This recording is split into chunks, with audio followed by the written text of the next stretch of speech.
Jack Welch was the ex-CEO of General Electric at the time, around 20 years ago, was the most capitalized organization in the world in many, many different fields. And his words really resonate to me.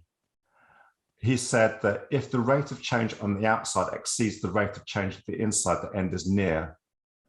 And he said this from an organizational point of view, but I think it also is true from an individual point of view as well, or maybe from a team point of view. This can happen at many different scales.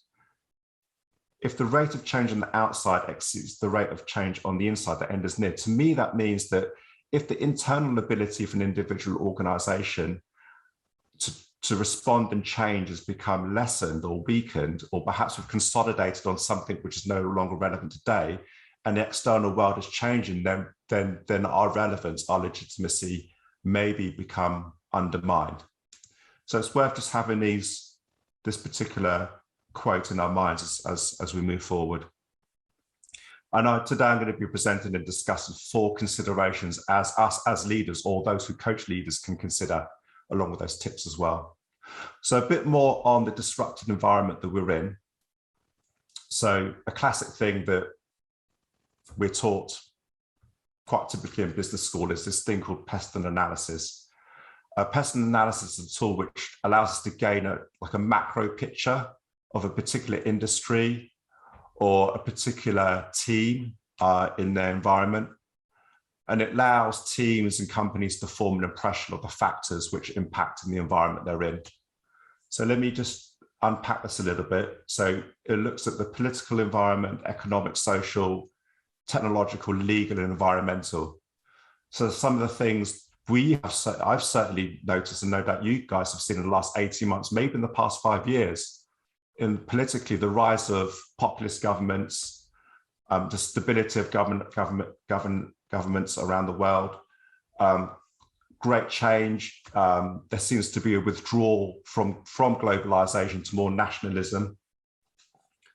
There are lots and lots of different trade wars. Economically, there seems to be the emergence of stagflation, where there's inflation, but there's no economic growth. Employment is changing. Where we want to work is changing.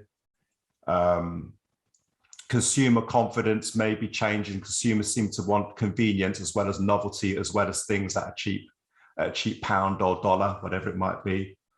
Income distributions are changing. There's even more economic inequality which is emerging. Technology is ever present, always changing. And then legally, as we know, certainly in the UK, the likes of Brexit, that's going to change industry regulations, the repatriation of what governments can do. The regulations is huge, and that last one there under legal around healthcare, health policy is in the last 18 months, because of the pandemic, is constituting a great deal of market disruption in many, many different factors. But also environmental as well. We can't forget the drive to go carbon neutral in many, many countries in a small number of decades. And no doubt this is going to affect all the organizations we work for, government, non-profit or profit organizations. So this is just creating a picture of what's been happening and all these different factors that I think we should be aware of. So an example of this is something that I picked up in the news quite recently. So this is a story of Morrisons. For those who are outside the UK, Morrisons is a large grocery retailer that have been operating for over 100 years. They are partnering with Deliveroo, which is one of those home delivery takeaway services where you get a meal delivered in half an hour or whatever it might be from your local takeaway companies. What's quite interesting is they're partnering up in a really unique way where there's business model disruption happening. So normally Morrisons would be delivering goods to the end consumer in their grocery stores.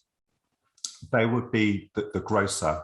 But what they're doing, they're experimenting with the ability for them to be a wholesaler by partnering with Deliveroo to allow Deliveroo to deliver Morrison products in a few number of minutes to local customers at home.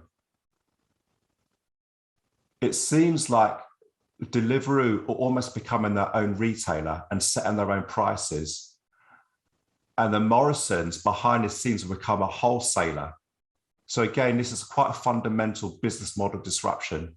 And this is just one example of thousands which are happening, which we hear about week in, week out, month in, month out. So this is just one example of how organizations, rather be disruptive, they can become a disruptor, and even like long-held incumbent organizations such as Morrison's. There are many, many more examples of this.